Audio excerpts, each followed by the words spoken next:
Yo, what's going on, everybody? Welcome back. It is a brand new episode of the Dana White Contender Series breakdown. If you are a regular on this channel, then you know we've been doing this for a long time now, me and my brother Gordo. We've introduced a new friend to the fray as well. Our guy Pierce been breaking down the action with us, but this is the last time this season. It's week 9. We're on this channel breaking it down, so make sure, if you haven't already, get subscribed to the Plays and Fades YouTube channel. That's where you can find me and Gordo breaking it down on all the even weeks, and we even bring Pierce along for the fun. So make sure that you guys tune into that. Make sure that you guys show some love. All that you need is in the description box below if you want to support and show love to our guy Gordo Gambles himself. He's in the building. My brother, how are you?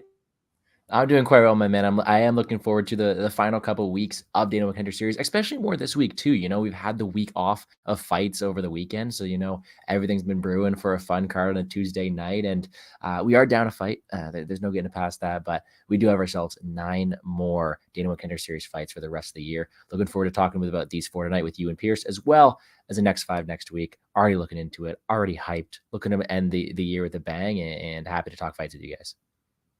Yeah, and the theme that stood out to me right away on this one, guys, what is it? Dana White Contender Series International Edition. Nobody from the States on this one, guys. We're pulling people from all over the world. So a true international flavor on this card. And our international flavor, if you will, is our brother from another, Pierce. How are you, my guy? Big Bird himself in the building. How you doing, brother?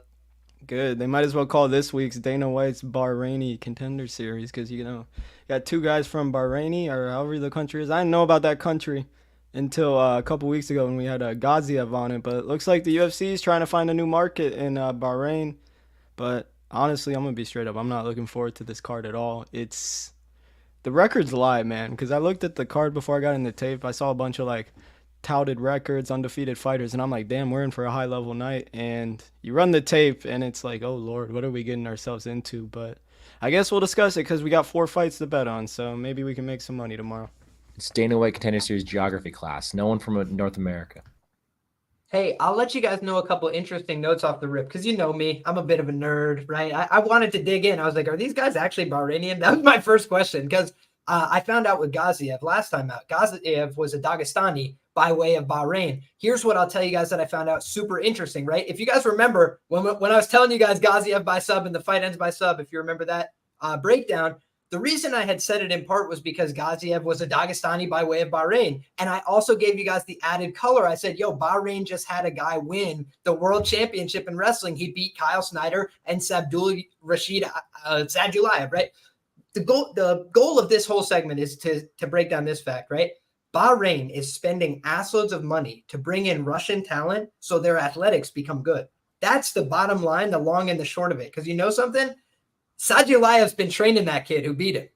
Sadulayev and him trained together at club. So it's not like he's not, of Russian extraction. So what you have to understand is in a place like the United States, you're starting to see this more and more. But in a place like Russia, there's so much depth of talent. There's one guy on the international team, one. So it's like, what are we going to do with these other guys? Maybe we keep 1, 2, 3 in rotation so we have a good depth. But outside of that, guys want opportunity. Guys wanted to go make money somewhere. And Bahrain is like, yo, we got the checks, bro. We'll write checks right now. So I think that you got to pay attention to that fact. Here's the other color I'll give as we start these breakdowns, guys, because we're missing one fight. So we can give a little bit of color on this card. Brave FC. You might have noticed that some of these guys have come through that organization, headquartered in Bahrain. So Bahrain, center for one of the, premier regional, fighting organizations right now in Brave FC. A lot of guys like a Khamzat Chimaev, like an Ikram Malaskarov, a lot of talented fighters have come through that scene in the past. So I think it's a space that we want to watch in particular, but I do think that that's kind of the underlying theme here. As I dug deeper, there's 3 Russian fighters, but 2 of them are by Bahrainian extraction. For this fight card. So just something to keep in mind. You'll see they're actually ranked in Russia most of the time in terms of their regional rankings because they still train and compete there more often than not. So a little bit of color there to get us started. And we've got a fascinating welterweight fight to kick us off. And guys, you know me, I always sprint to try and get my Contender Series research done. And I was doing it all today. Ruffy is the guy I've watched the least of. But what I'm excited about is that we've got our guy Dixon in the chat says Caio Barajo is calling a Ruffy round 1 KO. They're training partners at Fight Nerds. Very good gym. We've given praise and love to Caio Barajo on this show, as well as Fight Nerds. It's a gym. Eduardo Mora, I believe, is another fighter on this season, the Contender Series that we picked. We picked her to win by sub, and she ended up coming through in that spot as well. So Fighting Nerds has been on a little bit of a hot streak, but now they've got a little bit more of a difficult challenge. They've got Raimond Magomedaliev, and I believe that if my memory is not mistaken, this is the gentleman who's out of the Islam Makhachev camp. And he had basically gotten the stamp of endorsement from Islam, a little bit older than you would typically see from a prospect on a show like this. He's 33 years of age, but he does have a very sound record at 10-1, does have wins over guys you've heard of, like an Impa Kasanganai, like an Anthony Njokuani. The loss to Nakashima, I thought was a little bit concerning, guys, because I did watch that fight, and Nakashima had his way with it. Just took him down all over the place, kind of dominated him in the grappling, especially by round 3. He's taking him down, mounting him, getting to a lot of the positions he wanted to be. And that was a huge concern for me coming into this fight because Ruffy is coming out of a really smart gym. I'm sure they're going to have done their homework. I'm sure they're going to go back. What is a nerd if not somebody that's going to do their homework, right? So I think that we're going to see Ruffy come in here with probably an educated game plan. I think he's going to try and get to his top position, but it's not going to be an easy thing to do. On the other side, Magomedaliev, it's not like he's a bad wrestler. Most of the time, he's the one having his way in the wrestling and the grappling phase. But you see somebody short, stout, with a good wrestling game of their own, they can expose him a little bit. And that's what we saw with Nakashima. That was a little bit of a ways back. So, you give him that credence. But for me, that seemed like a little bit of a red flag. Boys, I haven't even looked at the lines on this fight card yet, so I'm going to be pulling that up as I kick this over to my guy, Gordo, and then we will introduce some lines as additional context for the conversation. But, Gordo, what do you got, brother? Yeah, dig into those. Tell me what you think. I myself actually didn't look till later, and you know what? You have to understand that when you're going out here and you're getting stamped by Islam Makhachev, there is going to be a bit of a name tag. That's what it is.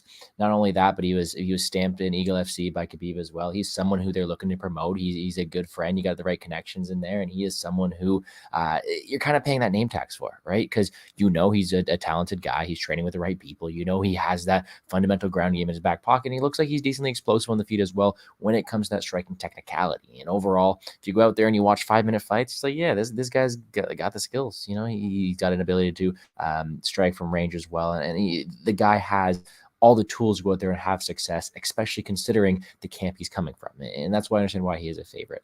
It's just hard for me to go out there and lay this sort of price tag on someone who I still think has flaws. I don't think he's Makhachev. I don't think he's Khabib. I don't think he's necessarily someone who has that relatively ability to be proven at this level, especially considering the way that he's going out there and showing these flaws, right? He is someone who is still 33 years old. We all know how Dana thinks of these older prospects when doing a Contender Series, and he's someone who shows that he has issues, right? His cardio is definitely a big question mark. His striking defense is questionable as well, and he can be counter-wrestled as the fight extended. The problem we have here, though, is although Ruffy is a guy who's been very, very explosive in his own right, has fought well, he's someone we have limited knowledge on, right? We want to know a good fundamental skill set when we're going out there and trying to go against someone from that Makhachev camp, because we want to be able to know what they bring to the table. And that's kind of where we get this curveball, right? Because we think on paper that this Magomedaliev guy is the guy they're bringing in to succeed. I'm not too sure a lot of the time, right?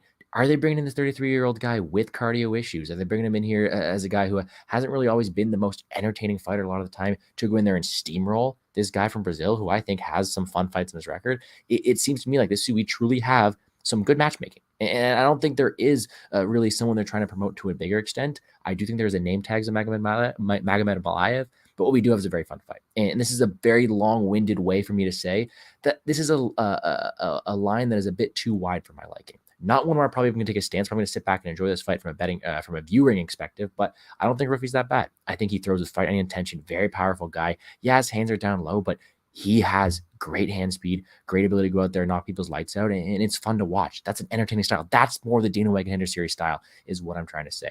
Yes, there's question marks. I think he can be backed down against the clinch. I think he can be taken down. His cardio is still unknown since he hasn't really been taken to round 3 at all. But he's still a guy who's fun to watch, who I think is going to have the more powerful shots. And although Magomedaliev is a guy who is probably going to be the better wrestler of the two, is his cardio good enough to carry him all 3 rounds here if he can't get Ruffy out of there? So to me, there are questions. For anyone going out there getting an early number on Magomedaliev, sure, don't blame you. I think he has the more well-rounded skill set. But to me, I do like this Fighting Nerves camp. I do like their ability to game plan. I do like this guy's speed and striking. And I think it's going to be for a very, very fun fight. So considering the backgrounds, the teams behind both these guys, I don't really have a strong opinion. I think the line's wide. Might sit back, my feet up. I have no action on this one so far. The chat is fired up here. We got people on props. We've got people looking at taking a shot on the dog here. Our guy Mushroom MMA, a regular in the comments section. Our guy George as well, looking at the Fighting Nerds camp. He's excited about it. Our guy Just Win Baby says Dana White steroid series, Russian wins. So that's what he's looking at. He's thinking that maybe we got some, supplemental enhancements on the side of the Ruski in this one. Dixon says, stop Brazilian hate, a common refrain on this show. So, Pierce, what do you think? Should we stop Brazilian hate here? Are you liking the underdog, or do you like the juicy boy Russian? What do you think? Yeah, so we've had 2 Fighting Nerds guys this season with Gene Silva and Carlos Prates, and I bet on both those guys. I'm 2-0 betting Fighting Nerds, and we're going to fucking make it 3-0 come tomorrow night. So my issue with Raimond, I think he's a very talented fighter, but at the end of the day, he's 33 years old, and I've noticed Tapology actually has the wrong age for Ruffy. He's actually 27, and Tapology has it as 30, so ideally, I feel like Ruffy's making improvements. And then I know you guys said he trains with Islam. I don't think it's full time. I've actually seen him with a lot of the ATT American Top Team Russians. He's been cornering them for the past, because I think he hasn't fought in 16 months since the IMPA fight, so he's been in a long layoff. And while I think Raymond's a really talented fighter, it's just at the end of the day, I just see the number and it's like minus 245 for Raimond. Yeah, I get he should be the favorite because he probably offers more tools to win this fight. We see him clinch. He has a good clinch game. That's probably where he works best. But I find it odd for someone from that part of the world in Dagestan that he's so bad off his back. I mean, offensively, his wrestling is great, but I've seen him in multiple fights. I mean, you mentioned it, the Nakashima fight. You saw moments in the Impa Kasanganai fight as well, and then even the Maguire fight as well. In the last round, he got mounted. And, I mean, Gordo brought it up. The cardio is suspect on the Raymond side. I wouldn't even say Ruffy has great cardio either, because I've seen him in some of his fights that get extended. He slows down, but at the end of the day, when I look at Ruffy, I think he has elite takedown defense where he's not fighting like Dagestani level wrestlers. I just see a lot of the stuff he's doing, especially in the Manuel Souza fight. That's probably, even though he did lose, he got knocked out in the second round. That's probably the best opponent Ruffy has fought. And he did an amazing job staying up on the feet. I think Manuel got him down once, but he popped right back up. And you can just tell fundamentally he does all the right things when it comes to defending the takedowns. So I feel like this fight's probably going to play out in the clinch. I mean, Raimond, he has good striking in his own right, but I feel like in this matchup, he's going to want to force the clinch because the way Ruffy strikes, he's very dynamic and he's kind of a powerhouse. I mean, I feel like Ruffy, if they stay at range, I think he might hurt him. But at the end of the day, Ruffy, for as good a takedown defense he has and for as dynamic he is a bit hittable. That's probably what has caused him to lose in the past. I mean, we saw in his loss, he was a little cocky, hands down, he gets caught. So, I mean, maybe Raimond can find a KO. I just think at this price, it's hard to really justify betting Raimond at the end of the day when he has suspect cardio. And I believe his path to victory is like a clinch fest decision. And it's like, I'm not paying minus 250 for someone to clinch for 3 rounds. It's just weird, man, because I don't think Raymond's the type of guy that's going to go out there and put on a dominant performance and get a contract. Meanwhile, Ruffy, I think he could get a first round knockout here if Raimond stays at range. But it's a tough fight to really get a read on because I don't really know what type of fighter Raymond is. He hasn't fought in 16 months. So is he regressing? Is he getting better? He does look like he's on the steroids, but I don't know. They sized up pretty well, man. So it's tough to really justify the chalk here. So I got to take a shot on the dog. Got plus 190. If it keeps going up, I'm going to add some more. I just feel like Ruffy's the value side.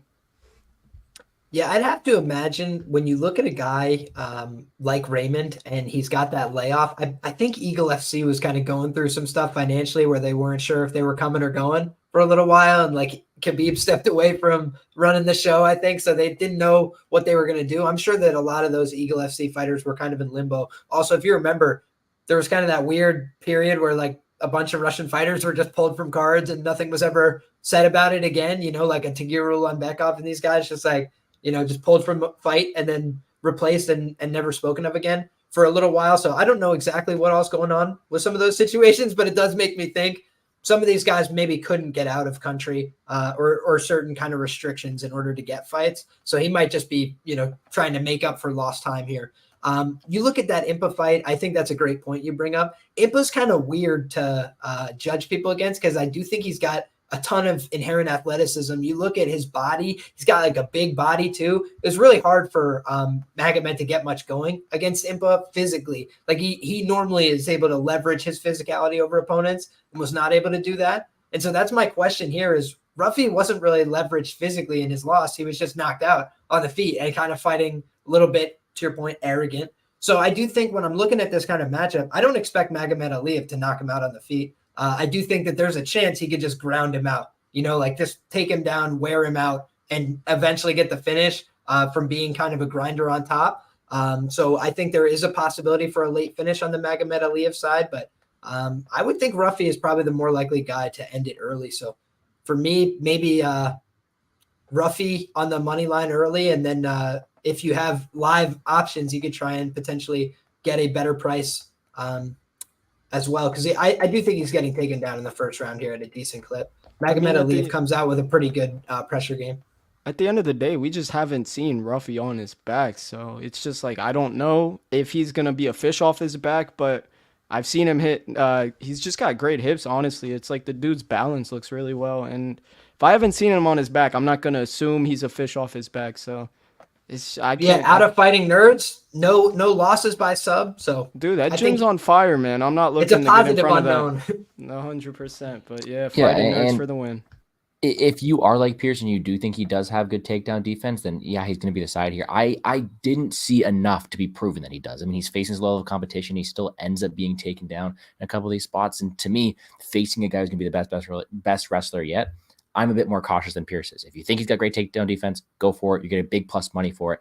In my eyes, though, the one final thing I'll say about this is when I'm going out there and I want to fade Raimond here, I need a guy with good cardio and a good ability to make him work, right? We know how to test that cardio. The way you want to beat Raimond is making him tired, right? And I haven't seen Ruffy in round 3. So who knows that he is going to be fresher than him in round 3. He probably will be coming from that camp. But until I see it from my own eyes, I'm not going to go out there and bet on it or force any action on that. However, if you do have stronger stances, go for it. I also don't mind the fact Raimond was down in Florida at ATT. Get the work in. Show you're going out there trying different gyms, different partners. I don't mind that. For me, it comes down to as simple as gun to my head. I would pick Raimond here. However, I do think the line is wide, so I'm staying away.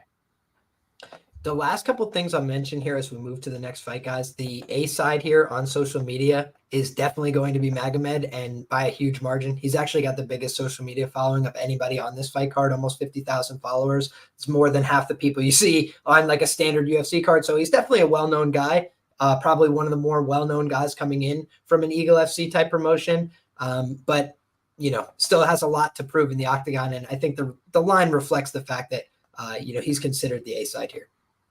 So next up, we've got Magomed Gadzhiyasulov, who I believe is of Russian extraction as well. I think he was born in Moscow, if my memory serves, taking on José Daniel Medina. And I don't mind taking this one first. I didn't love what I saw from José Daniel Medina. I didn't think his physicality looked all that good. I haven't looked at the lines on this fight. I would assume he's an underdog here. His opponent was able to go out there and get – what's that? Go look. You'll like it.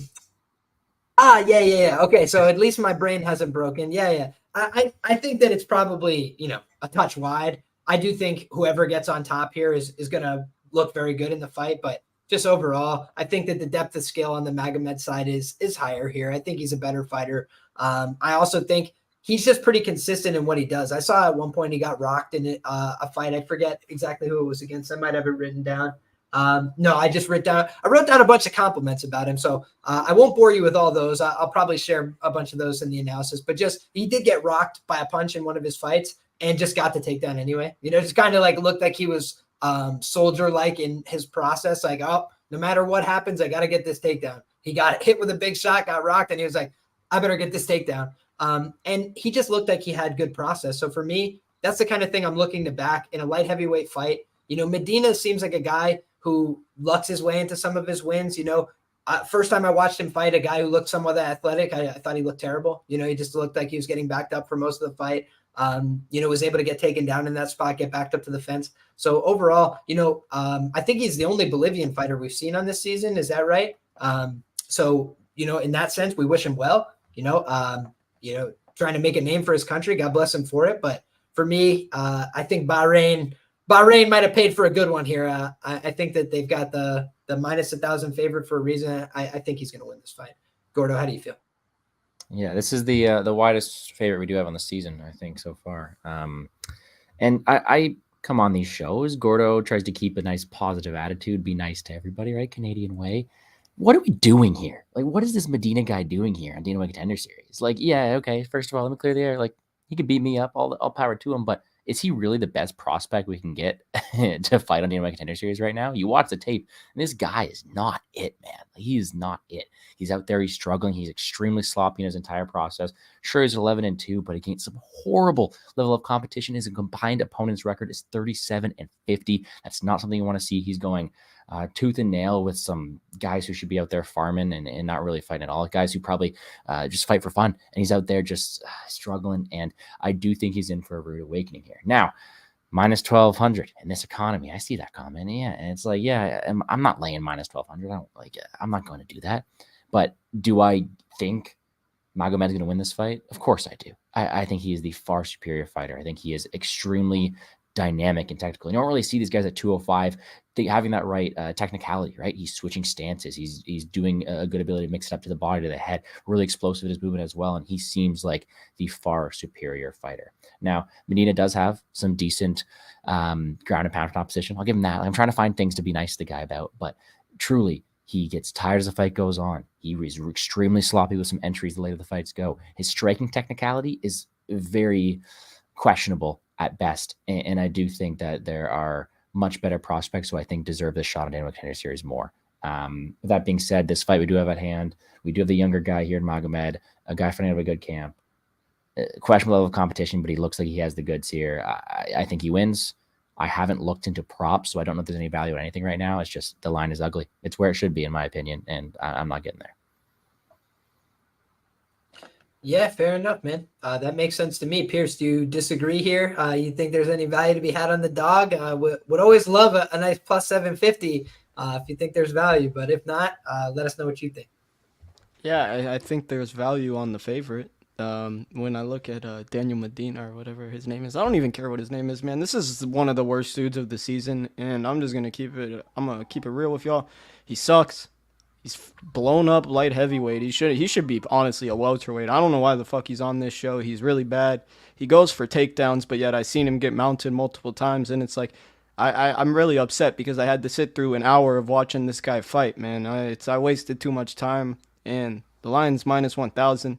I got an opener on Gadzhiyasulov. I don't even love that. It's got blown up right now, but at the end of the day, man, I don't know why the fuck this guy's here. And it's unfortunate they didn't make this the first fight of the night because I don't want to have to watch this one, but here we are. Gadzhi's going to get a round one finish probably, but what do you want me to do here, man? It's chalk, and his opponent sucks. So, I mean, he doesn't even have a pulse. Minus 1,200 in this economy, I think it should add another zero to it, man. This is a horrible fight. What's interesting to me, I actually didn't get to watch the fight where he got submitted by 9-8 Claudio Rocha, but I do think that is the potential trap on this fight. I think a lot of people are going to say, hey, minus 1,000, chop it down to minus 250 for that KO. And I'm just telling you guys, this guy's never been KO'd. He's been decisioned. He's been submitted. So I look at that and I say that's trap central right there. And I actually envision the submission here. Looking at the lines or anything, it's like plus 350. So I'll probably have a little bit of that small play on the sub for me. I forgot to mention, so I was actually watching the Magomed Gadzhiyasulov tape. So he had this one promotion he fought for called BFC Contender Series 7. I kid you not, dude. That is the most fixed promotion I've ever seen in my life. There is literally, it's like a 30-minute long YouTube live. There's literally a dude that competed twice in the span of 30 minutes, bro.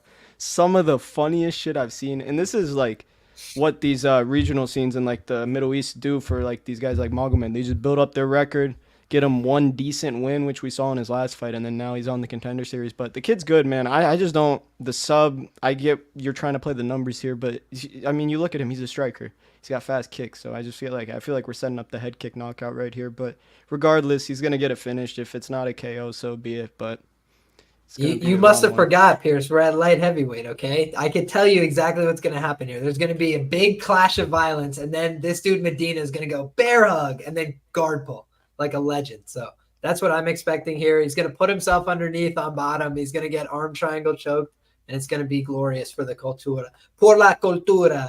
And then we'll thank him for his services. So, yeah, give me Magomed by sub. That's what I got for that second fight. Next up, we've got Eduardo Matias Torres, 16-1 prospect out of Chile, taking on Victor Hugo Silva, maybe the most experienced guy on the Contender Series this year. Certainly got to be one of them, with 27 professional bouts. Hardly would be able to tell, not as easy to find some of his footage. You got to really start digging in to get into a lot of his fights. Victor Striker. If you guys have done the digging yourself, you know what I'm talking about. A lot of his fights kind of got weird labeling on YouTube. But in any case, Eduardo Torres, what can I say about this guy other than I wasn't that impressed? For a 16-1 prospect, I wanted to be more impressed. I think he's a tough guy. I think he's game. I think he can fight for 15 minutes. He's got pretty good straight shots. He can throw a spinning back kick. He's got some diversity to his striking. I think he can be taken down. I think he can be grinded out. I think he gets backed onto the fence way too easy. Doesn't control center. The Noel Hernandez fight, that was pretty lackluster. Honestly, just not that great of an effort. Kind of getting backed up a little bit too much there. He's had a couple other fights where he got backed up a lot. Was almost lucky to win him. I think that was against a 4-5 guy I watched. It was a unanimous decision, but for me, it was a very close fight. So it doesn't seem like he's ready to me. Maybe he's made some big jumps here. Does look like a physical guy, a pretty big guy for 135 pounds. But I think Victor Striker Silva is a dangerous guy. I think he's got good composure. I had to rewatch his fight. I forget the gentleman's name, but one of the fights that he had where he knocks the guy out in the second round, I had to rewatch it because at first I thought he was the big guy. I was like, he's got to be. Surely he's the big guy if he's going to be on Contender Series. He was this little guy. And he was out there just dicing the guy up and absolutely knocked him out with an overhand right. It was brutal, brutal stuff. So he's got power in his hands. He's fast. And he was getting takedowns as well. The referee stood him up. I couldn't really understand it. Seems like he's got a decent enough process. He'll come forward, get in your face, take you down, or hit you with big shots on the feet. So Victor Striker Silva, most experienced guy on the show. Give me Victor Silva. I think he's going to win this fight. I don't know what the lines are. I haven't looked at him. So, yeah, I think he wins the fight. What do you think, Gordo? What would you line it at? It's always a fun game, right? I mean, the guy's only lost once. Maybe minus 185, minus 200. Then you might have a bet on your hand, my friend. What is it? Let me pull up what it is now. It was evens earlier. Oh, minus 130, minus 125. Okay. Yeah, I think you should be favored. I think you should probably be favored. So that's my opinion. Well, I'm curious what you think, brother. I love asking that. Sorry for putting you on the spot. It's always interesting to see your process of looking before the lines do. I know that as soon as I'm done my tape, I'm looking. Where can I get this edge? I like seeing your mind spin there. So yeah, it's nice. And I was kind of responding to some hockey comments there. I got to show some love to Sid the Kid. Hockey season starts up soon. Got to get those drafts going next Tuesday. All right, next Tuesday it started. All right. Anyways, this one here is a fun one. It is the closest line fight, and I think it is going to bring some decent entertainment. Right? You love to see these good records for these guys coming to the Contender Series. I know he's 30 years old, which is kind of on the older scale of things, but 27 pro fights so far in the Contender Series, that is good things. Now, level of competition is not going to be the highest, but you're getting the work in. You're showing me a lot of stuff I want to see, right? If I'm going to go out there and I have to choose between watching a bunch of tape and knowing what we're going to get from the guy versus question marks we did on Piazon last week, I'm going to take what I know. I like having method to my madness, right? Going out there, seeing what I can trust. What we can see from the guy is deception from his nickname, but also a guy who's going to go out there and stick to a similar game plan. Nickname is going to be Striker. Yeah, no, it's not. He's a guy who likes to wrestle. He does shoot from pretty far out, and I do like that style, right? My style that I like capping for my fights is I'm a DraftKings player first. So when I'm watching UFC, I love my high activity wrestlers. I love my volume guys. These are fun stuff. And I do think in this matchup here, he is going to have the wrestling advantage. And I think he's going to have the volume advantage in this spot here. And I do think that style has led him to some fun fights, and he could win optics that way. The reason this line is so close, in my opinion, is because although Torres is more low volume and he's not going to be the aggressor on the mat, he is more technical. He is more plotting. And I do think he has the ability to go out there and land some damaging shots. And sometimes it's going to be the moment versus minute winner. And sometimes these moment winners win. Sometimes these guys from Chile who have the power, who have the technical ability to go out there and start stuffing the shots later on are able to have success. That doesn't really change my breakdown on this one, though. In my eyes, I do think Silva has the ability to go out there, land takedowns, have success in that regard, win minutes, have more activity on the feet to counteract the sniper-like technicality of Torres. And I do think he's able to win this fight. My way to manage or mitigate my risk here, though, it'd be if Torres can stuff these takedowns early on, live bet him. Because I do think he has the better technicality. And I do think as Silva gets sloppy, Torres might be able to take down the stretch. And that's kind of my mentality towards it. However, with that being said, a ton of experience on the Silva side, a ton of activity, ton of volume. And I like to see that. He looks like he's hungry in there. And although he is going to be at a technicality disadvantage, in my opinion, I think his volume is able to overact that. Should be a fun fight. I love your breakdown, my man. Our guy Just Win Baby in the comments says, split decision BS. Take the dog in Torres. Our guy Dixon says, the one time this Chilean dude stepped up in competition, he was beaten by Nolan Hernandez, sub twice and cut from the UFC. Give me Silva by sub. So we've got a lot of interesting comments here in the chat firing off. Appreciate everybody for your feedback. If you haven't already, make sure you like the video. Make sure you get subscribed to the channel because we're talking about fights here each and every week. And Pierce, brother, let us have it. What do you think about this matchup, the co-main event of the evening? Break it down for us. Yeah, he's actually I did bet Hugo Silva by submission. That's my only bet on this card. I mean on this fight, but he actually hasn't been subbed. There was a decision lost to Noelle. But I'm only really playing that just because I thought the number was wide. I don't know what is at now, but I got it at like 5-1. And I mean, y'all mention it. You see a grappling path, and I agree. We see in a lot of Hugo Silva's fights, he goes for takedowns. But at the end of the day, the sub prop was the only thing I'm going to play on that fight on his side because I just don't know what type of fighter Hugo Silva is. I mean, at the end of the day, we have 20 seconds of film on the past 4 years. I couldn't find whether Liam, you found some fights. I couldn't find any fights since 2019 where this guy other than the one where he got the heel hook. And in his fights before that, I mean, this dude's like, he doesn't even know what weight class he's in. He's fighting at 165 pounds, which is fucking insane considering this is at bantamweight. He's like hopping up and down weight classes. And while I respect that, Hugo seems like someone that's just down the fight anytime, anywhere. And I just don't really know how to rate him because it's like he goes for takedowns, but I don't think his wrestling's that good.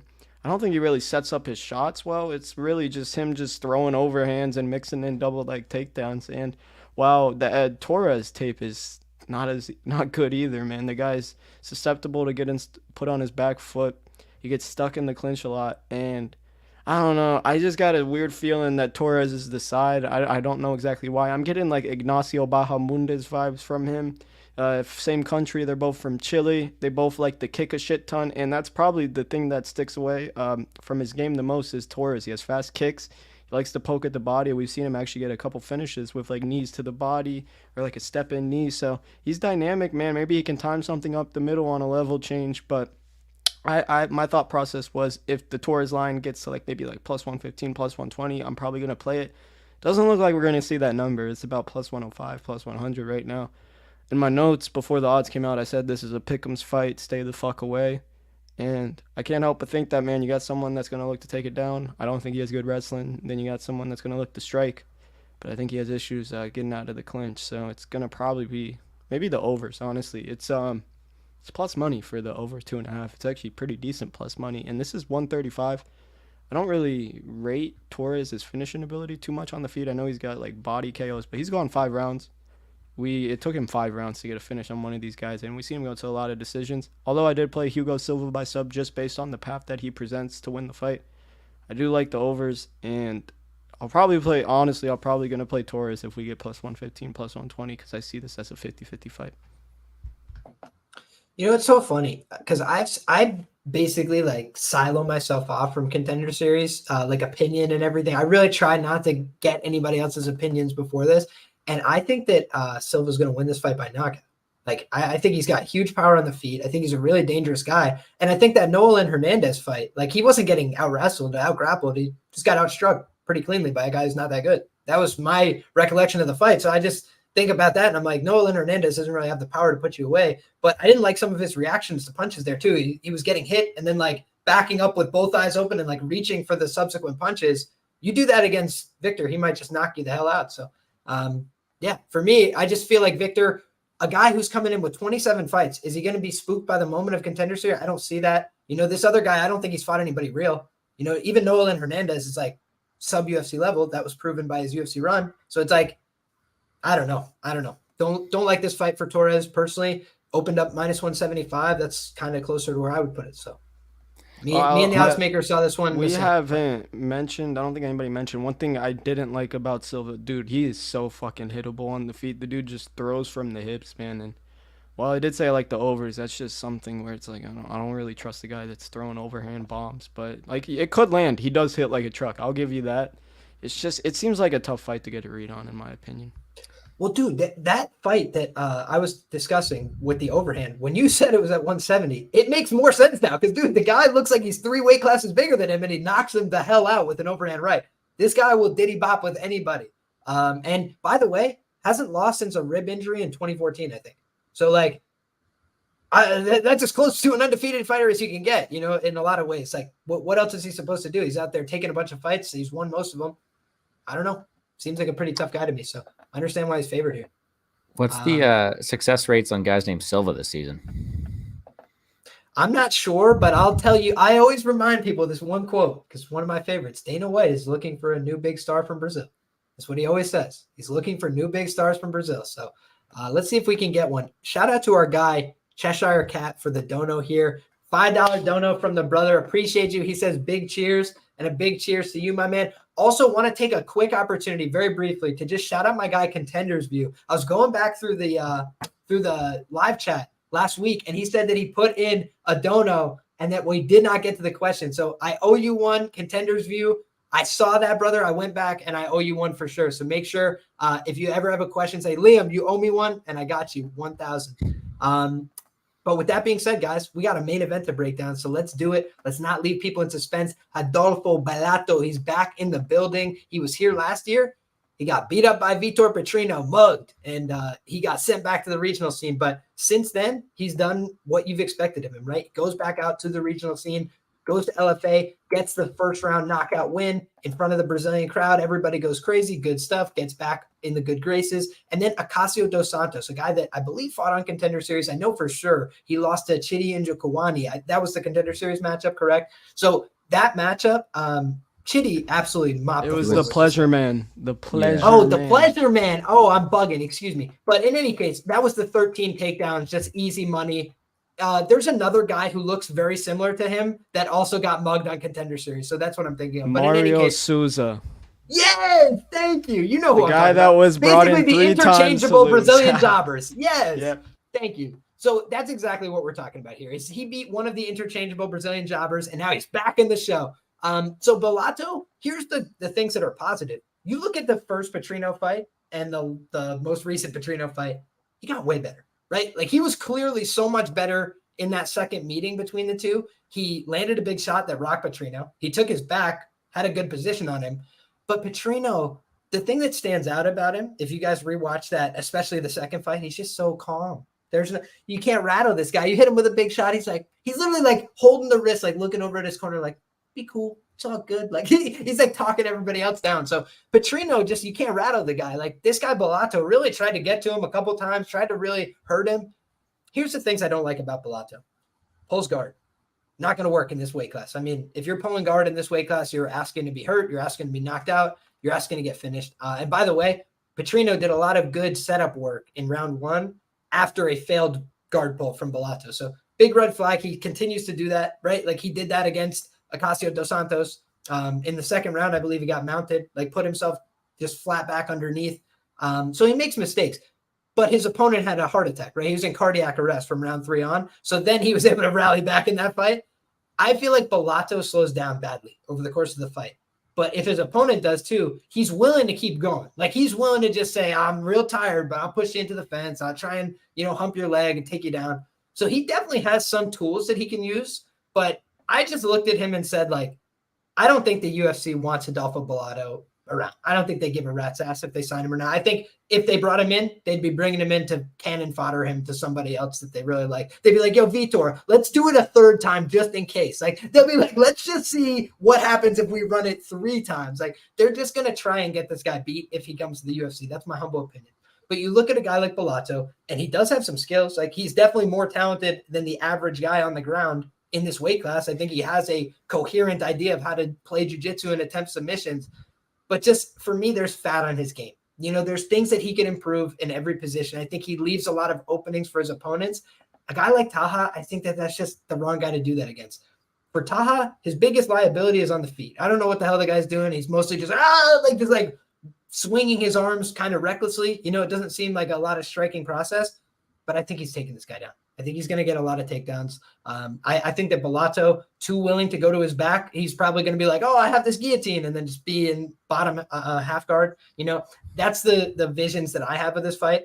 Murtaza, what I like from him is the consistency. He took him down against the fence, took him down, and then the fight's over. Like, he just will continue to press you and break you along the fence line. I really like that from him. And he has good skills on top, meaning he will go for ground and pound, but when it opens up an opportunity, he will take the submission. And when you don't give him the rear naked choke, he'll switch to the armbar. So I did like a lot of what I saw from him on the mat, but he's a little bit small as well. He's not a very big guy. Talha, excuse me. So that was a little bit of my concern here. 27 years of age, very young guy, only 6 professional bouts, but has a lot of amateur experience. So fascinating matchup. I'm going to peek over at the odds as I kick it to my brother Gordo. What do you think, man? Well, this is the moment of suspense. What are the odds telling you? Oh, don't mute yourself. Okay, we got Bellato plus 235, Talha minus 295. I mean, seems aggressive for the weight class, but I do think that I think Talha is going to be getting takedowns. I do think he's going to get takedowns in the first round here. It's an interesting fight. Bellato's not a complete pushover in the wrestling or the grappling. I do think he'll have moments off his back here in the early going, but I don't think he's very balanced. So I actually do think he's getting taken down here in round 1. Like almost fair play. That's an opinion. Yeah, and you'll come to realize after I talk about this one, then I have yet to place a bet on this card, for being honest, because it's not like I'm not hungry for action. We had a whole week off. I want to bet things, but there's some weird ones here. And truth be told, sounds like I may be a bit more bullish on Talha than you are, especially the way that Pierce is nodding up and down. Maybe he's got some action we don't know about, but I do think Talha is pretty decent here. I don't think he's going to have the most prominent UFC career, but I haven't seen, let's say, too much that I want to be concerned with in this matchup here, right? Yes, the striking may be a concern, but like the guy has some decent experience, right? He won IMMAF, very good amateur record as well, and he showed that he has a decent well-rounded skill set, like his pace, like his pressure, like his ability to go out there and win these moments over someone like Bellato. And I don't think Bellato necessarily has that ability to sit down on his punches and punish Talha like someone may be able to do in the future. Now, sure, that ground game for Bellato is serious. I think he's got some good transitions. I think that's his best attribute, but it's not like we're seeing many guys have the ability to pull this stuff off from guard and bottom position, especially at this division, right? It's going to be one where you have this guy who's going to be comfortable on top. I think Talha's going to have the advantage here. And as this fight goes on, I've seen Bellato slow down. Although he has the ability to push through it sometimes, he's not the same dynamic guy he is off his back. And I think as this fight goes on, he's not going to have necessarily the ability to go out there and contend as much. So in this spot here, when we have a guy in Bellato who, yes, has a decent ground game, yes, has a decent jab, but who throws naked kicks, who can be taken down, who's content off his back, who does tire down the stretch, I think the right guy's favored here. And that's just as simply as I put it. I know Talha doesn't have the prettiest of strikes, but the way that Bellato's throwing these naked kicks and the way that he's out there to be hit, I do think the chin is able to be caught again. And if it ever goes to the mat here, although there might be some dicey moments for Bellato, I love the ground and pound from Talha. I do think he's very positionally sound, and I do think he has the ability to go out there and have some success. I do think he wins this fight at high clip. Now, if we look at that from that regard, and I am pretty bullish on Talha, and I do think that the win condition for Bellato is rooted in a round 1 submission. or maybe him just proving me wrong because he's proved me wrong before.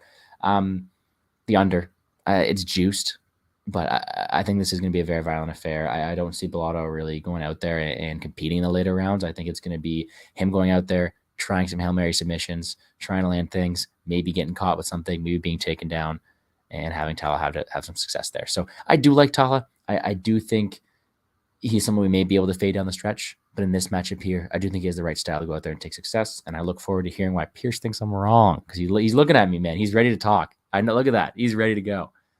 He's fired up in this spot. Pierce, let us have it. You know, Liam, stop Brazilian hate, man. Come on, man.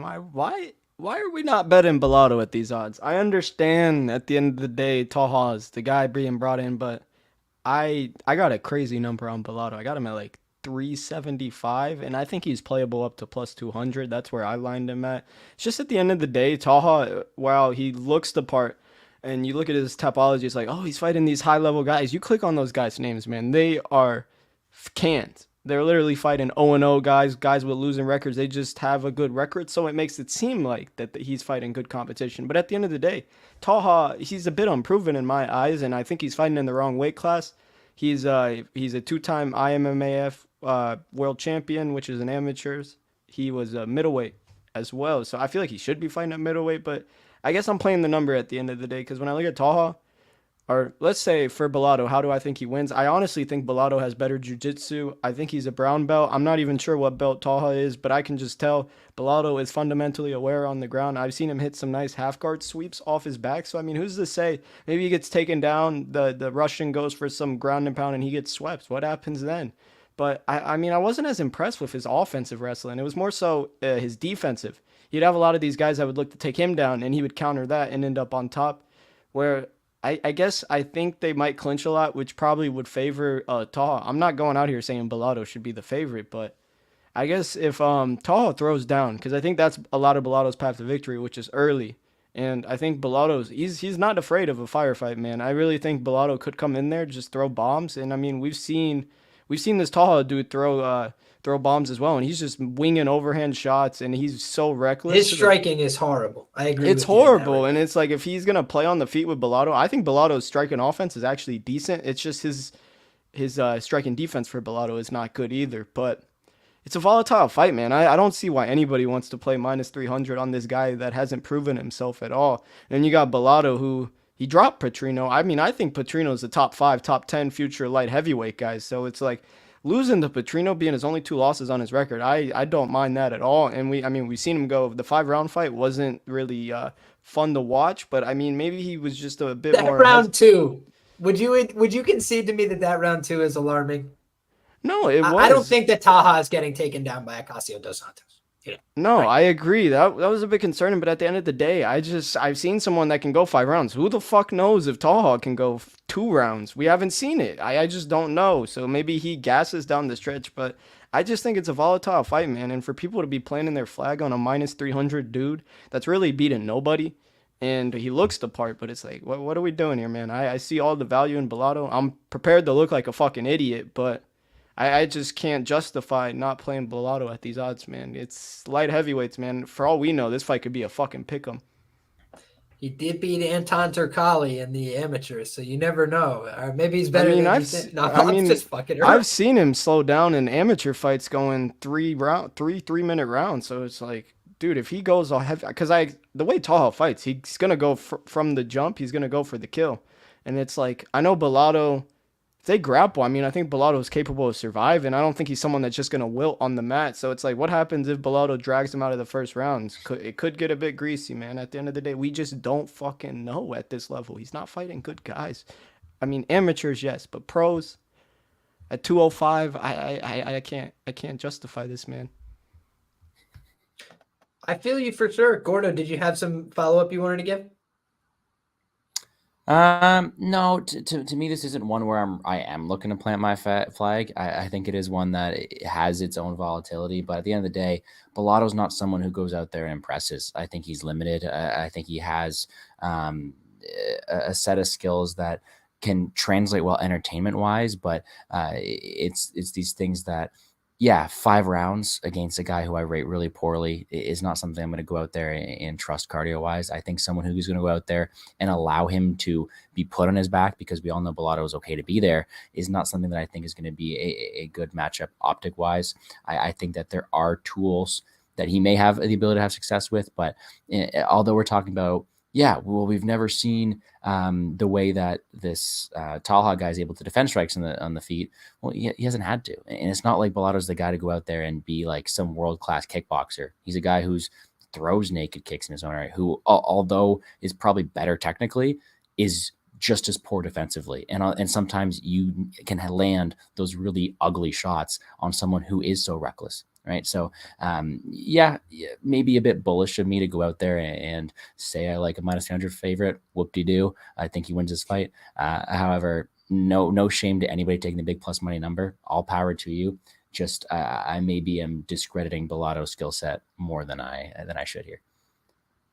So the thing about this fight for me, I did take some notes on this. I took notes on a bunch of the different fighters, but at the top, I got more down than I did on some of the later fighters. So for Murtaza Talha, I had big power, clinch knees, digs, underhooks. To Pierce's point, a lot of guys were trying to take him down, and he was doing a good job defending takedowns, digging underhooks, turning sideways, and also using those to set up counter wrestling opportunities, which is something I like to see.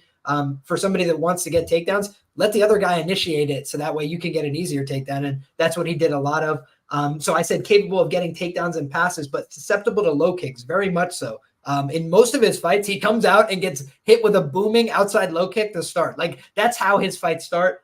Typically speaking, he can be blown off his feet by a well-timed double leg. That's a problem against Bellato, because I do think Bellato, he's not very good defensively with his wrestling. I think he's easy to barrel over.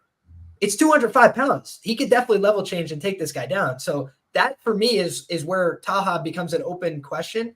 Most of the time, he's having a lot of success in the grappling. What happens if he's the nail in those positions? Does he have the same kind of resolve to get back up to his feet, to keep working, to deal with adversity? I had mentioned on one of the other Magomeds that we talked about earlier today, I've seen him get rocked with a punch and then shoot the takedown. I want to know that you can deal with a fight going sideways and get back on track and get back onto your script, as a guy like Ozzy would say. Shout out Ozzy P. But that's what I want to see, as a guy who's like, whoa, I just got my brain scrambled. Let me get back to winning positions. And I'm not sure about that from this guy. So for me, it's not enough knowns to justify the -300 personally. Although I do think he should be favored. It's probably a touch steep. I think he's going to win this fight. I would probably put it at like a -250 true odds, -230. So I don't know that I would get to the dog either, but I do feel like this is probably just a more volatile. I think light heavyweight is typically more volatile than people like to think of it as. We think about the heavyweight fight between Velasco and Gadzhiyasulov. Gadzhiyasulov, I thought, looked way more proven. Had fought 10 professional bouts, and he almost gave up his back to Greg Velasco, who's like a regional level guy from the Northeast. So again, just a couple of things to keep in the back of our mind there, but I'm fascinated by this card. I think that we should have some good action. Bahrain's got 3 chances, right? So you'd think theoretically they get at least one of those across the finish line, but an international night of fights. I'm excited about it. We've got recaps to give right now, so I'm going to kick it off to my brother Gordo. Why don't you let the people know from bottom to top what you're dealing with on this card and how you feel about these fights? Yeah, man, if I'm going to be honest, there's some very fun fights to watch, but I haven't got there on any of them yet. I have not placed a bet for this card. It's typically not really how I like to approach it. I typically like to have some bets locked in so far, but let's break it down my opinion anyway. Starting with the very first fight of the night, Ruffy versus Magomedaliev. You're paying that price for Raimond, right? Training partners. And I do think that at the end of the day, gun to my head, if I had to pick a winner of this matchup, it's the more proven guy here in Magomedaliev, the guy who I think is going to have the ability to go out there, have the more aggressive takedown game, have the ability to compete in a technicality defeat as well. But I do think this line is wide. Ruffy's a guy who's going to have the ability to go out there, and he throws with fight-ending intention, have the ability to go out there and push a pace against Magomedaliev. And I think that Ruffy's camp is going to prepare him for the best. The problem I have, and the only reason I haven't got to the window on Ruffy here, is I haven't seen his cardio or his takedown defense really tested. So I can't go out there and back him with too much confidence against a guy who I know is going to be a solid grappler until I know he can make him work. until I know that he's going to be able to capitalize on Raimond's cardio deficiencies, I can't go in there and trust him. With that being said, I do think the line is wide. I will not be getting the Raimond side of things. I think it should be a bit closer. However, gun to my head, I would pick Raimond to win this fight just because he has the grappling path to victory here against an unknown commodity in Ruffy. However, two good camps. Love that fight there. Next one, huge favorite in Gadzhiyasulov. And rightfully so. Man, Medina does not seem like he belongs in the show, in my opinion. If he goes out there and proves me wrong, all power to you. But he's a guy who is fighting horrible level of competition and looking poor doing so. I think there are many holes in his game. I think there are many better prospects out there that deserve this shot. And instead of just a setup fight for Magomed here. Magomed's a guy who has been very explosive. I love his versatility out there on the feet. And although it's a super steep price tag, not like I'm going to get any action on it. I do think he wins this fight all the time, man. He seems to have many advantages here, and I do think he is the more skilled fighter in every regard. Don't need to say much more on that one. Torres Silva, closest line fight for very good reason. I think you have the more aggressive, let's say, volume guy, the minute winner in Victor Hugo Silva, who also is a pretty solid sub game, versus the more technical, patient guy in Torres, who will look like to be the moment winner. I like my minute winners. You know, as a DraftKings player, you love the takedowns, you love the volume upside. He's the guy I like to back typically style-wise, and he's the guy I'm picking to win here. It is very, very close, and like I mentioned, if Silva's not able to have continued success in the grappling, he's not able to take down Torres could be a great live bet spot, because I do think he has the ability to get his reads and become the more technical fighter as the fight goes on, considering Silva does get sloppy with these entries. With that being said, though, I love Silva's activity. I think he is aggressive from the feet as well, and Torres is also unknown at this level as well. So again, gun to my head here, I would pick Silva as well. And the final matchup, Bellato versus Talha. I seem to be more bullish on the Talha side than you guys are, or maybe than Pierce is, sorry. And I understand that Bellato may have the ability to go out there and test this relatively unproven guy in Talha. But if I have to go out here and I have to look at my tape and I have to look at my research and go, who do I see being the rightful favorite? How would I line this fight? How would I go out there and see the either of these fighters playing? How did I see this fight playing out? Sorry, I would attribute more paths to victory and more percentage to win to Talha here in this advantage. I think he has the ability to go out there, land some powerful takedowns, put Bellato on his back, test his gas tank, go out there, land some damage and ground and pound. And even on the feet, although he is so sloppy, really test that chin and horrible striking defense of Rodolfo Bellato to go out there and win that fight in his own regard as well. I do expect some early violence. If you want to play the under, that's probably my favorite play here, although it is juiced, because I do think Bellato's win condition is rooted in an early finish. But at that being said, it ends up being a card where I unfortunately, although I think there is some line discrepancy, some lines are wide, I did unfortunately pick all favorites. I'm not here to lie to anybody. I do my research, and sometimes I agree with the books. It might not be fun, but that's the way I'm seeing it. If we're looking at some Hail Mary parlays this week, let's go with Talha by KO, with Silva by submission, and let's go with the upset, Ruffy by KO. That'll give you some big plus money numbers. A full breakdown from me will be out tomorrow, though, as well on my Twitter threads. Very fun card. No action from me yet. We'll continue to do my research and look forward to hearing these guys' quick picks as well. Absolutely love it, my man. With the freaking degenerate parlay on the end. Didn't even have to ask for it. My man, absolutely love it. Pierce, what do you got, brother? You could kick it from the bottom all the way on up to the top, my man. Break it down. Yeah, man. So we're going dog hunting tomorrow. It's I feel like it's a lot of favorites that are a little bit overpriced, and the values on a lot of the dogs. So first fight of the night, we got Mauricio Ruffy versus Raimond Magomedaliev. While I do think Raimond is a great fighter, he maybe should have been in the UFC maybe 5 years ago when he was in one championship. He's at the end of the day, he's 33 years old. And while I wouldn't say he's regressing, we just haven't seen it. He hasn't fought in 16 months, but I guess I really, there's something about Ruffy when I watch his tape. I really think this kid is special. He's out of a great camp in Fighting Nerds, which we saw two guys this season, Carlos Prates and Gene Silva, get wins on the Contender series. So they're looking to maybe find some talent from that gym. And I just feel like at the end of the day, we got a guy in Ruffy that's just more dangerous. And if Raimond is going to strike with Ruffy, I think Raimond technically is a better striker, but I just think Ruffy provides like this, he's very dynamic. He's a very dynamic fighter, and I just have a feeling. It's just a gut feeling. I think this guy's going to find the first round finish. And I really haven't seen his takedown defense, at least him on the mat, to say that he's a fish. For all we know, he could pop right back up, do all the right things. And he did fight this Ronnie Matas guy, or whatever his name is, Emmanuel Souza. Those guys tried to take him down. I really liked fundamentally what he was doing to stop those takedowns. So I'm under the belief that he has good takedown defense. So if he can keep it on the feet, I think Ruffy's going to find the finish. That's my favorite fight of the night. I got a bet on Ruffy plus 190 for 2 units. like that spot. And then we got Magomed, Gadzhiyasulov versus José Medina. Not even overthinking this spot. Magomed is the rightful favorite, minus 1,200. I'm not playing that at all. I wouldn't even play the ITD or the KO. Just pass on the fight. Under, I guess, but I mean, it's just hard to really say at the end of the day because we've only seen Medina lose twice, and he probably should knock him out in the first round. That's what the UFC is trying to do here. So I'm just going to say first round knockout for Magomed. Biggest squash match of the whole season, if I had to say, honestly. And then the third fight, we got Eduardo Torres versus Victor Silva. Both guys have two clear paths to victory. We got Victor Silva, who's going to look to go for the double leg takedown. And maybe he can knock out Eduardo. He does have an overhand. We could call it the overhand to God. We had the left hand to God last week. Now we have the overhand to God from Victor Striker Silva.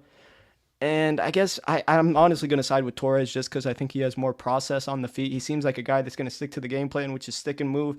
I really like his kicks, man. I feel like he reminds me of like Ignacio Bahamundis Jr., and I like his style. I will say he does get stuck against the cage. I have seen him taken down and give up his back, so that's hence why I played Hugo Silva by sub, because I feel like that's the best way to play him instead of the money line, because he's going to look to go to grapple. So I'm going to have to say Torres just because he's the dog, and I think it's a pick-em fight. So if I can get plus 115, plus 120, I might throw a unit on Torres as well, but not too passionate about that fight. And then the main event, I seemed very passionate, but at the end of the day, I don't think Bellato should be the favorite. You have to make Talha the rightful favorite just because he seems like the goods, but he's a middleweight that's fighting at light heavyweight. While he seems like a bit of a tweener.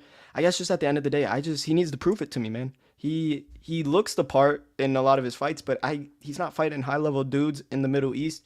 And Bellato, yeah, he has his flaws. He sometimes will play off the bottom. We've seen him knocked out by Petrino. His striking defense isn't the best, but at the end of the day, this is two big boys, one true light heavyweight and one guy where he's not necessarily too undersized here. It's the guy that's just probably fighting in the wrong weight class. And Liam mentioned it a lot.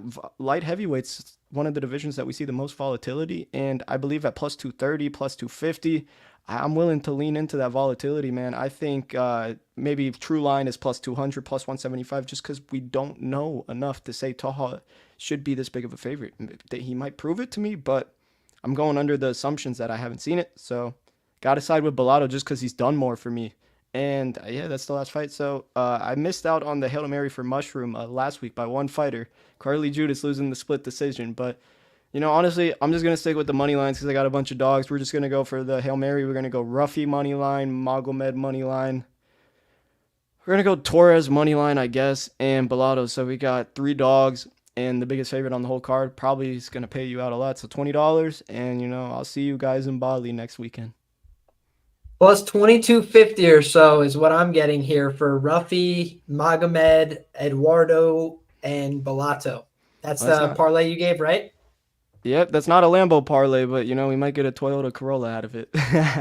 It's most of a damn Lambo right there, depending on how much you want to wager. So shout out there. We got a degenerate parlay from our guy Pierce. We got one from our guy Gordo. Now I'm going to try and give you guys the rapid fire breakdowns that I got for you. As far as the first fight of the night, I'm going to be the most brief on this fight. I have to do a little bit more research here, but I'm leaning towards the Ruffy side as a live underdog. Listen, I try and lean into things that are outside of my control, that are outside of my perception, right? We can be fooled sometimes by the tape. We're not always seeing people against the right kind of competition, the right kind of resistance to know exactly where they're going to be at. But some things are just proven over time, like guys that are 6 years younger having an inherent advantage in a lot of these fights. So I do think that a guy who's labeled as 30 years of age, people are going to look at that and say, hey, he's a little bit older, but he's not. He's 27 to Pierce's point. So I think that you're getting some inherent advantages here, some upside on a Brazilian in a fight where there's a lot of unknowns.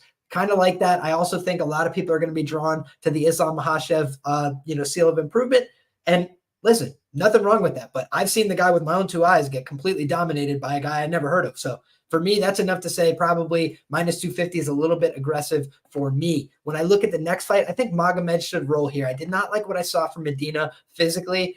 He did look like a happy guy. He looked like he's excited to be there. So I'm rooting for him in a sense. I want him to do well, but just seems like he's in a little bit over his head here. I think that the Magomed side is the side in this fight. He's a massive favorite here, but I just think he's more likely to win this fight it's 205 pounds. So there's the inherent volatility, but I think whoever gets the takedowns will win. And I think Magomed will be the one that gets the takedown. So I think it's Magomed. I think it's Magomed by sub, as a matter of fact. Next up, we've got Torres and Silva. And guys, I'm going with Brazil here once again. We've got a very fun Chilean prospect in Torres. He's fun. He's long. He's got a good style.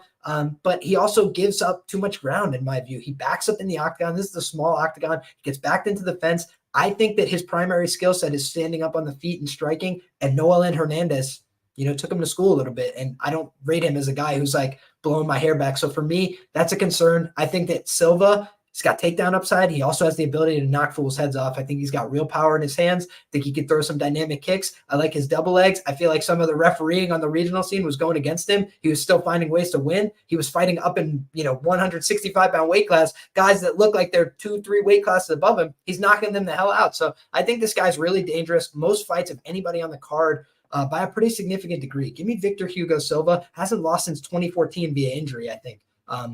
Just seems like a guy who, to me, has all the makings of a future potential star. And at minus 140, don't hate that line. So lastly, and not leastly, we're looking at this main event. And I feel like this fight's probably going to end, in 7.5 minutes more often than not. I look at these two guys and I say to myself, Talha, he's reckless on the feet. He's definitely a little bit wild for my liking, knowing that he's a huge favorite. However, I do think that a guy like Bellato, he's been knocked out the exact same way years apart by Petrino, right? It was the same left hook from years prior. He gets out of position when he's striking. Neither one of these guys a prize on the feet. I think Bellato's maybe a little bit more calm and composed there, throws more normal strikes that you could identify. Oh, that was a jab. That was a cross. Like, he throws things that look like strikes, whereas Talha's kind of just swinging aggressively at you. But then you look at what he's able to accomplish on the mat. I think he's actually the better ground player. I think that Bellato, what he does well is he can introduce some Brazilian jiu-jitsu concepts. He can go for sweeps. He can try and introduce submission attempts and threats.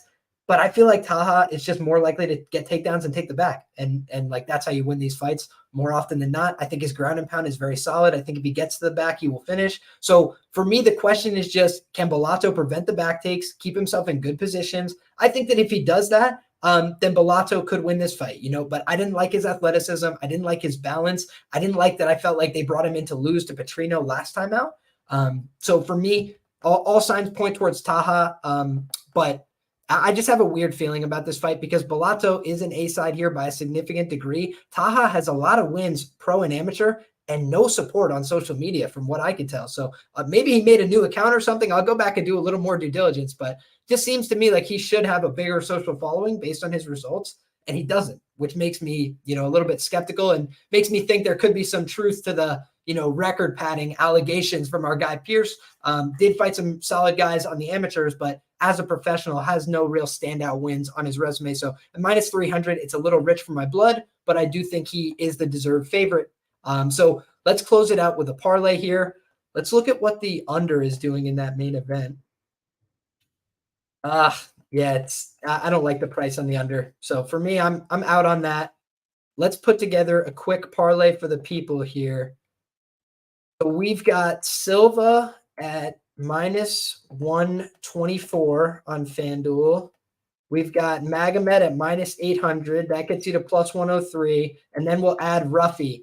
That's about plus 500. I don't feel great about this card, but that's kind of what I would hone in on. If I was to look to target a dog, I would probably look at the Ruffy side here. And when I'm looking at the other lines, I like that short favorite price on Victor Hugo Silva. I think he's going to win the fight. And for Magomed, minus 800 is not going to do much for your parlay, but I'm trying to give you guys some kind of parlay here. A two-legger wouldn't be much to celebrate, I suppose. So plus 500, there you have it. You got Pierce's real long shot, and then you got mine that's a little bit more on the conservative end of things. And Pierce is back. So we're going to close it out there, guys. You got the recap from all of us. You got a degenerate parlay. Shout out to our guy Mushroom, always keeping us honest with the degenerate parlay. So thank you very much. But guys, always make sure, keep it, legal, responsible within your means. Make sure that you're doing this in a way that's fun, enjoyable, replicable over time. A lot of people going back and forth with some crazy commentary in the chat, sharpest chat in the game. So I appreciate you guys, but always just focus on your own game, your own process, and getting better over time. That's the most important thing. Don't focus on somebody else's process. that would be my word of advice. But let's close it out, boys. Gordo, please let the people know where can they find you, all the great work that you're doing, and where we're going to be next week. For the final one, man, for the final one of this year for 2023, we'll be back on the Plays and Fades YouTube channel. I'm looking forward to it. Hopefully, Pierce will join us again for a final week of the year. And it's a fun one next week, actually, too. I was looking at it right now. Fun one next week. We have 5 fights, all different weight classes, none above 185.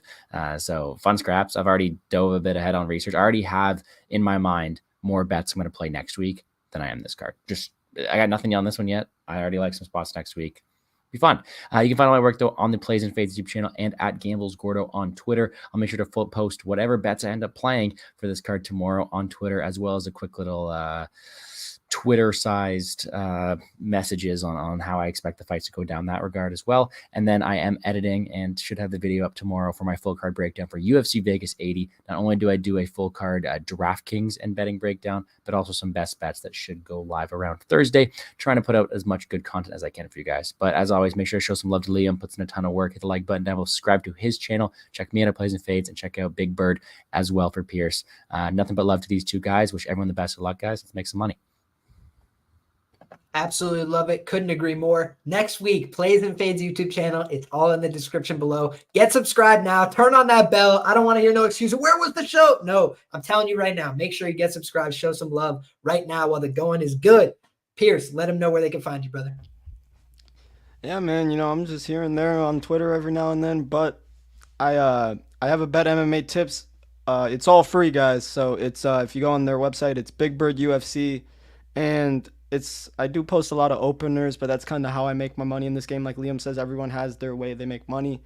And I'm starting to write breakdowns now for all my bets and where I would line it personally. So if you guys want to take that information as you wish, and I'm just here to help the people out, man. I don't need to tout and ask for money when I'm making money myself. I can give it out for free, man, Figure I do all this tape, might as well be nice and not hide it behind a paywall. But yeah, next week I'm actually really looking forward to it. I'm really familiar with a lot of these guys, and I think we're all going to be in for a treat next week. And there's a couple spots that I'm eyeing, so looking forward to chatting you up with you guys. I'll probably see you guys next Monday, same time, and let's make some fucking money. Same bat time, same bat channel. Last week, it was the unanimous plus 300 underdog panel. Last week, it was the DGen parlay 10-1. Gave you that plus 300 wrapped up in that parlay. So, guys, exciting stuff going on this end. Make sure that you're there last week, next week. So make sure you're there.